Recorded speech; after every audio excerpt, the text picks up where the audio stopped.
Je vais à présent sauvegarder les métadonnées pertinentes qui me permettront de passer à la conformation à la fin de mon projet.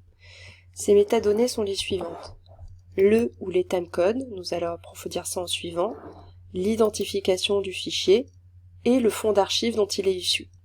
Je vais donc d'ores et déjà dupliquer le timecode de mes fichiers sources en auxiliaire 1. Je vais me servir de cet auxiliaire et le modifier pour pouvoir appliquer le timecode qui se trouve à l'image ou à défaut le VITC de mon fichier. Comme je peux l'afficher ici, je me rends compte que ma piste V1 possède un VITC et à défaut d'avoir un timecode à l'image, pour cet exercice, je vais donc utiliser ce timecode-là. Ensuite, je me fais une sauvegarde en auxiliaire TC5 si jamais j'avais des problèmes de relink et en TC2 également. Ensuite, je vais sauvegarder le nom de ma source et mon identifiant que je vais dupliquer dans Camroll. Cette sauvegarde des métadonnées est absolument nécessaire afin de pouvoir passer commande auprès des fonds d'archives à la fin de mon projet. Je sauvegarde également cette information dans le RIL ou dans le Tape ID. Je vous montrerai comment refaire sortir ces informations au moment de la conformation.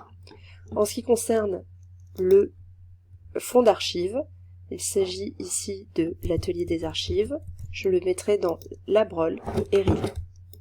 Je vais maintenant modifier l'auxiliaire TC1 afin de lui donner le timecode qui se trouve à l'image. S'il ne se trouve pas à l'image, je reporterai le VITC qui se trouve dans la métadonnée du fichier source. Ici, nous sommes sur le premier fichier, ADA, qui commence à 6 heures, et je vais manuellement lui dire que la première image se trouve à 6 heures. Sur ce deuxième fichier, il n'y a pas une timecode à l'écran. Je vais donc demander dans mon fichier source quel est le VITC. Il se trouve à 10h0655. Et je vais faire de même pour tous les autres fichiers avant même de lancer le transcode. Toutes ces opérations peuvent être réalisées a posteriori. Je vous recommande cependant de vous en occuper dès le départ à chaque fois que vous allez importer un nouveau fichier. Nous allons donc maintenant nous intéresser au transcode. Je peux choisir de consolider ou transcoder. Je vais donc transcoder.